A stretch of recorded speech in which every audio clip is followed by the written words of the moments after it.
பெயர்ச்சி வரும் மே 1ஆம் தேதி நடைபெற உள்ளது. குரு பெயர்ச்சியானது சில ராசியினரின் வாழ்வில் ஏற்றத்தையும் மாற்றத்தையும் தரும் என்பது பலரின் நம்பிக்கையாகும். குரு பெயர்ச்சிக்கு பரிகாரம் செய்ய வேண்டியவர்கள் எந்தெந்த கோயிலுக்கு செல்லலாம் என்பதை கீழே விரிவாக காணலாம். வலிதாயநாதர் கோவில். சென்னை பாடியில் உள்ள வலிதாயநாதர் கோவில் குரு பெயர்ச்சி தினத்தில் சென்று வழிபட வேண்டிய கோவில் ஆகும்.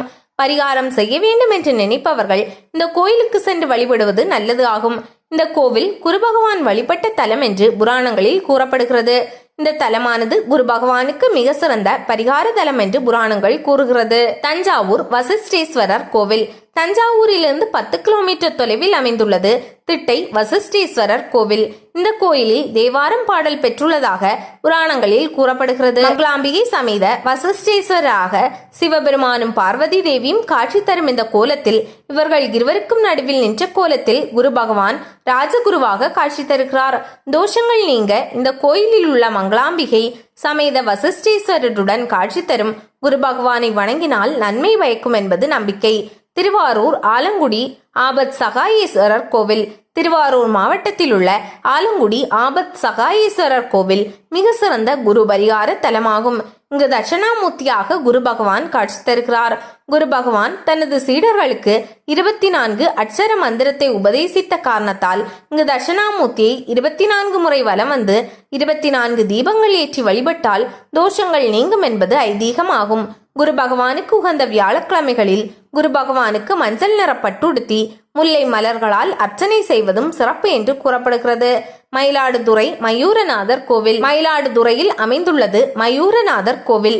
இந்த கோவில் காசிக்கு நிகரான தலமாக கருதப்படுகிறது. இந்த கோவிலில் குரு பகவான் தட்சணாமூர்த்தியாக காட்சி தருகிறார். காசிக்கு நிகரான இந்த கோவிலில் உள்ள தட்சணாமூர்த்தியை வழிபட்டால் குருதோஷங்கள் நீங்கும் என்பது பக்தர்களின் ஐதீகமாகும். காரைக்குடி பட்டமங்கலம் தட்சணாமூர்த்தி கோயில். சிவகங்கை மாவட்டம் திருப்பத்தூர் அருகே பட்டமங்கலம் அமைந்துள்ளது.